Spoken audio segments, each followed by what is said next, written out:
I, 38, female, got divorced from my husband Nick, 40, almost 9 years ago. We'd been married for 3 years and he'd been a good husband, but due to a huge misunderstanding, he left me and then served me with divorce papers a few days later. He didn't even give me a chance to explain, and so he never found out the truth. I was so hurt by the fact that he decided that he wanted to leave so fast that I didn't contest the divorce either and let him go. I used to be a housewife then. One day, Nick came back home to find my ex-boyfriend Joe, 38 male, in the house with me, and he turned around and left without a word. The three of us knew each other from college, and Joe and I had dated for just 3 months before I realized I had feelings for Nick. Joe had been visiting to invite me and Nick to his wedding. That was going to take place in a few months, and that was it. Nothing weird or suspicious was going to happen. I'd never do that to someone else. But Nick just assumed the worst and left without a word. I tried to call after him and stop him, but he drove away as fast as he could and even blocked me everywhere so I couldn't get to him and explain what was going on. I didn't even know where he was and spent the next 2 days sobbing and panicking. Joe had also tried to get through to Nick to explain, but even he'd been blocked. I was devastated, but believed that once his anger cooled off, Nick would come back and I'd explain everything to him so that we could resume our normal lives once more. Unfortunately, that didn't happen, and a few days later, he filed for divorce. I was devastated by that and didn't know what to do. I just needed a chance to explain everything to him, but he didn't think I was worthy of it. And so, with a heavy heart, I decided not to fight for my marriage anymore and let him go. I didn't contest the divorce. Once the proceedings started, I packed my stuff up and moved in with a friend for a while until I got a job and could afford a place of my own. It took a while, but I got my life back on track and didn't give myself any time to sit around and be depressed about what was happening. I was angry about Nick's behavior and will always be. I deserved a second chance, or at least the chance to explain, but even after so many years of being together, he didn't think I deserved it. I felt betrayed and hurt, but I knew I had to look out for myself now. So I got a job and eventually moved into an apartment of my own as well. By then, my divorce had been finalized as well, and even though I didn't get much out of it, I was content. I just wanted to move on with my life, and that's what I was doing. I also attended Joe's wedding a month after my own divorce and had a blast reconnecting with my old friends from college. Nick had skipped it just as I'd expected, and most people were shocked to learn that Nick and I had parted ways. All of them had expected us to stay together forever, as had I, but life had other plans. Attending Joe's wedding turned out to be the best damn decision I'd ever made, though, because there I met Chris, 40, male, the man I'm currently married to and even have a daughter with. We had a conversation at Joe's wedding, and I did feel sparks instantly. But I held back since I'd just been through a divorce and wanted to work on myself before I rushed into anything else. I wanted a break from men, so I exchanged numbers with him, but didn't text for a while. A year later, I was finally in a better place mentally and felt ready to date. As luck would have it, I ran into Chris yet again at a work event since we work in the same field, and I finally agreed to go out on a date with him. 2 years later, we were getting married, and another year in, we even had a daughter, who's almost 5 years old now. A lot of time has passed since my divorce with Nick, and I'm a brand new person now. So you can imagine my shock when after all this time, Nick shows up at my doorstep out of the blue. That happened a few days ago, and I'm still reeling from the shock of it all. I don't know how he found me, and neither do I bother to find out later on, because I truly couldn't care less. It was the weekend, so my husband and I were both at home with our daughter when the bell rang. I was stunned when I saw Nick standing outside with a bouquet of roses and smiling as if nothing had happened. Before I could even process what was happening, he started talking and explained that a few weeks ago he'd learned from a friend that Joe was married to a different woman and not me, and he'd finally realized that he'd overreacted back then. He said he wanted to give us a second chance, and so he was back here, asking for forgiveness for whatever he'd done. I had no idea what to say to him. I mean, it was ridiculous enough that he divorced me over a misunderstanding all those years back without bothering to find out the truth. But now he was back after 9 whole years of no contact, believing that he could just talk his way back into my life and get a second chance just like that, when he himself had denied me that very second chance. Fat chance of that happening. He kept talking while I silently stared at him, trying to think of what to do next. I so desperately wanted to shut the door on his face, but that wouldn't be humiliating enough, so I decided to do something a lot more insulting. I told him to wait right there and went back to the living room where my husband and my daughter were sitting, waiting for me to come back. I didn't have time to explain, so I just lifted my daughter in my arms and told Chris to follow me to the front door. You can imagine what happened after that. Nick was horrified when he saw me walk towards him with my daughter in my arms and my husband behind me. I smiled at him and told him that he was a tad bit too late to ask for a second chance now, and asked him to get out. After a second of silence, he turned around, ran to his car without another word, and drove away. I was really pleased with myself, and I finally felt like I got the closure I'd been looking for all those years ago. Once he was gone, I sat Chris down, and when I told him that it was Nick and told him what he'd said to me, we ended up having a good laugh over it. He was in over his head if he had really believed that I was just going to take him back, no questions asked, after what he'd done to me 9 years ago. I didn't even know why he'd thought it would be a good idea to just spring this surprise on me without doing his own research first. One look at any of my social media accounts would tell him that I was now married and even had a daughter, but I guess he couldn't get through since I have private accounts everywhere. Even then, he could have asked our old friends and tried to find out what I was up to. Chris believes that he's so self-centered that he must have assumed that I would have waited around for him after he'd left, hoping that he'd come back someday. And it sounds like a pretty spot-on assessment of his character, even though Chris has never even had a conversation with Nick. It's been a few days since then, and I'd thought that he'd leave me alone after what had happened. But this morning, he sent me a message on Facebook from a new account and said that he was incredibly hurt by what I'd done. He genuinely wanted to apologize to me for what he'd done in the past, but I'd made a mockery out of the whole thing. He still feels sorry for what he did, but he also thinks that I owe him an apology as well for trying to humiliate him. AITA for what I did to Nick. Update 1. So I decided not to reply to Nick's message. He really didn't deserve even an ounce of my sympathy or forgiveness, let alone an apology. My husband was right. He definitely just assumed that I'd still be waiting for him and would readily accept him once he was finally ready to come back. He'd always been a self-centered guy, and sadly, I'd overlooked all the red flags before I got married to him. They were always there. He didn't suddenly change overnight, but sadly, I was too blinded by my love for him to see him for what he truly was. Once we got together, he'd always make it very awkward and uncomfortable for me to be around any other guy, even if we were just friends. He wouldn't say it straight to my face, but he'd taunt me about it later and make a huge deal out of it, so I started avoiding my male friends altogether and would only speak to them in Nick's presence and never without them.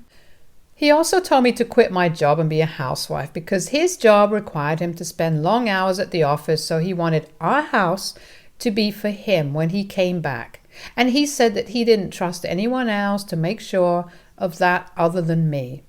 I was honored back then, so I readily quit my well-paying job to be the perfect housewife for him. And despite all that I gave up for him, he didn't even give me a chance to explain my side. I'd always felt that Nick was especially jealous of Joe, given the fact that he was my first boyfriend in college and I was with him before Nick, so he'd be extra possessive of me when it came to Joe.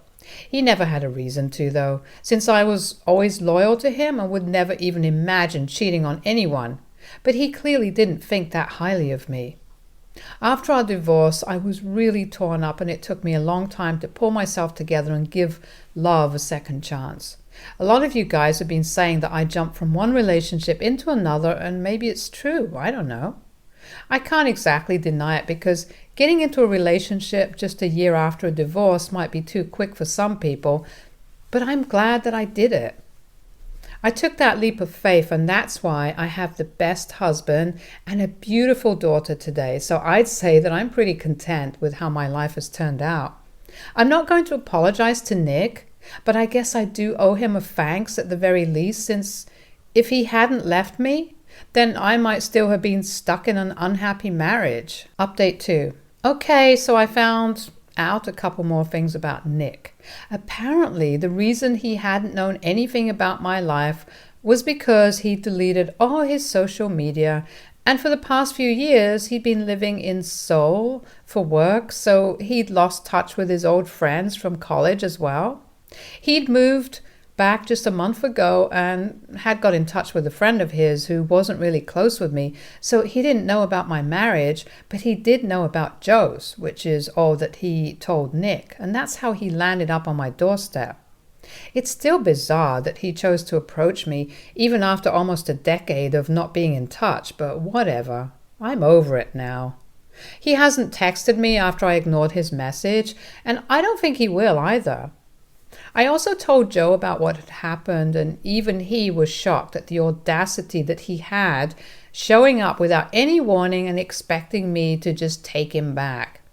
And even demanding an apology from me because I decided to insult him the same way he'd insulted me. My daughter did ask me who that man was, but I didn't tell her the truth because she doesn't need to know.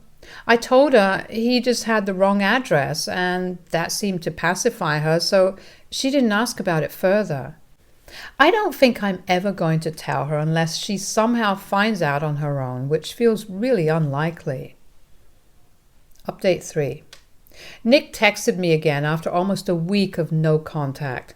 I guess I'd forgotten to block him, which was kind of silly on my part, but I'm really busy with work, so I'm not beating myself up about it.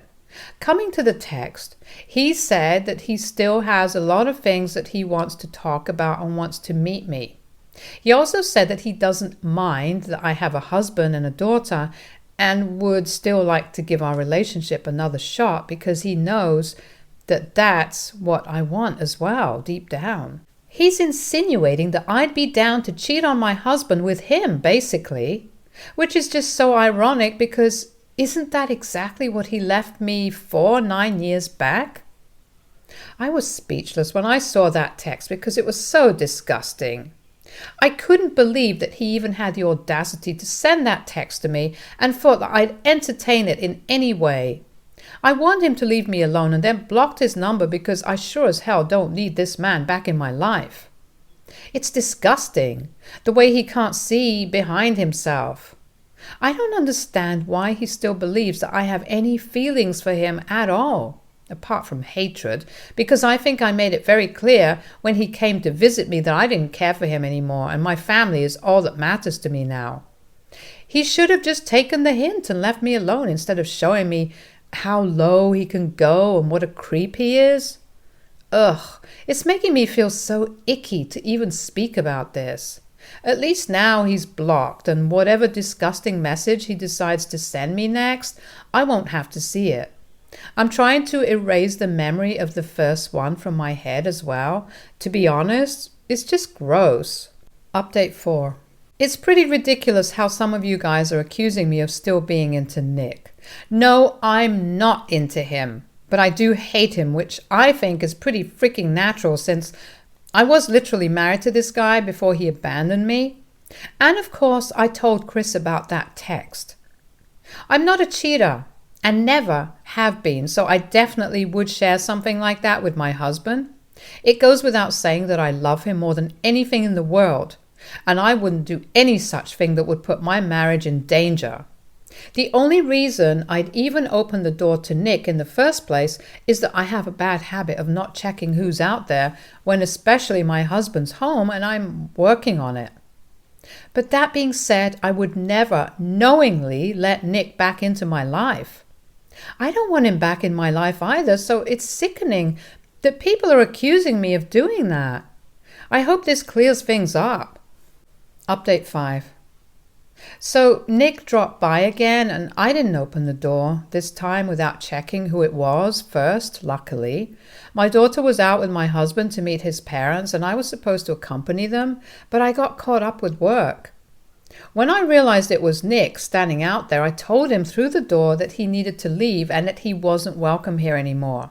I thought I'd made myself pretty clear when I said that, and it meant that he was supposed to leave. But he refused to listen. He told me that he was in town just for a couple more weeks, and then he'd be in another country.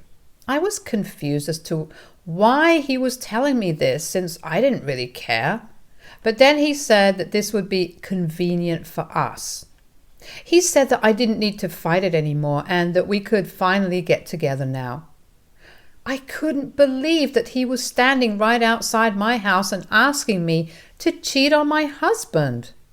I was appalled and disgusted and immediately said that he had 3 seconds to leave or else I'd call the police. Once again, he didn't take it seriously and decided to stay. So I ended up calling the police and they had to take him away. I'm glad my daughter wasn't there to witness it, but I did call my husband up immediately. Chris came back within an hour and made sure I was all right, and I was okay, just a little shaken by what had happened. I don't even know how he'd found out where I lived. The friend who told him about Joe being married to someone else wasn't even close enough to me to know that I was married, let alone know where I lived, so it couldn't have been him. But now I'm feeling weird and uncomfortable in my own home, and I hate it. I'm lucky that he's here only for a few more weeks, and I'm counting on that to make him stay away. It isn't even myself that I'm worried about the most, it's my daughter. I'm not saying that he'd put us in danger. He doesn't seem psycho yet, but I surely wouldn't put it past him. Even today, while I was hiding out in the living room and waiting for the cops to arrive, he was begging me to give him one chance. He thought I was bluffing about the phone call and didn't buy it, even though he'd heard me reporting him on the call. I think that's just him being super delusional. Right now, my husband and I are considering amping up the security, and we're going to speak to his uncle who works in the police and get his advice on what to do next, because this just took a super weird and creepy turn. I don't want to stick around to find out what he does next. Update 6. I think I found out how Nick traced me. I talked to a couple of my college friends, and one of them happened to give out my address to Nick's old friend. She apologized to me several times when I told her what had happened and said that she'd forgotten to ask me first. I'm obviously still pissed about it because her forgetfulness has led to a crap load of problems for me now. I'm taking a breather from this woman now because what she'd done was immensely stupid. You don't just give out people's addresses without asking them first. I think even second graders would know something as basic as that. I haven't heard from Nick after he was escorted off our property by the police, but we're still considering moving just in case he was lying about being here for only a few more weeks. Chris and I don't want to risk anything, especially since our daughter goes to school nearby, and I'm feeling incredibly paranoid and anxious about how this situation has turned out. So we're still considering a move, and the only thing holding us back, ironically, is our daughter. She loves our home and has been very upset ever since she learned that we might have to leave. So any tips on how to deal with this are welcome. Until then, we're just trying to figure out a way to make this work for us right now without compromising on our safety. Update 7. Nick has moved to Canada and I've confirmed it with multiple people, so I know he's gone for sure. He's back on social media again, so that's how they all know what he's up to. He had texted me once after I'd called the cops on him, only to tell me that he still believes something could have happened between us that day, but I was just too scared to let myself do anything. He told me that he'd wait for the day I'd realize, just like he did, that I still loved him and that my husband was just an obstacle in our way and nothing more. He even said that he'd be willing to adopt my daughter to show how devoted he was to me, and sent me his address in Canada so I could reach out to him whenever I felt I was ready. I couldn't believe that people could be this delusional, but at least he was gone. He'd used a new number to text me, so I blocked that as well, and that was it. I no longer have to deal with this bullcrap or worry about him showing up at my house unannounced again. I'm mostly happy about the fact that we didn't have to move because my daughter is so happy that she gets to stay in the home that she loves. As long as she's happy and safe, I'm okay with everything. And now that I know we're not in any danger, I'm not that worried either. We're still keeping the security measures we'd taken in place, though, just to be doubly sure. Chris and I also did read the last message that Nick had sent together. We were sitting on the couch, drinking wine and watching our daughter play, and it honestly felt ridiculous that even after he'd seen my family, he still believed that I'd want him. I can't imagine how any human being can be so self-involved. I even sent Joe that text and he had the same reaction as us. I'm still not speaking to my friend who gave him my address, though. What she'd done was very irresponsible, and as a mother herself, she should know better than that. Not only did she put me in a really tough spot, but also my family, and that's something that I just cannot forgive her for. Anyway, my husband and I are planning a vacation to the beach, my daughter's favorite place, in a few weeks so that we can let some steam off, which is much needed since these past couple of weeks were really very stressful for me and I feel like I've earned a break. I've been very busy with work, as has my husband, and I'm sure this will do us a lot of good. Thank you guys for all the love and support that you guys have been sending us. Much love. Stay tuned for more stories from our girl relationships.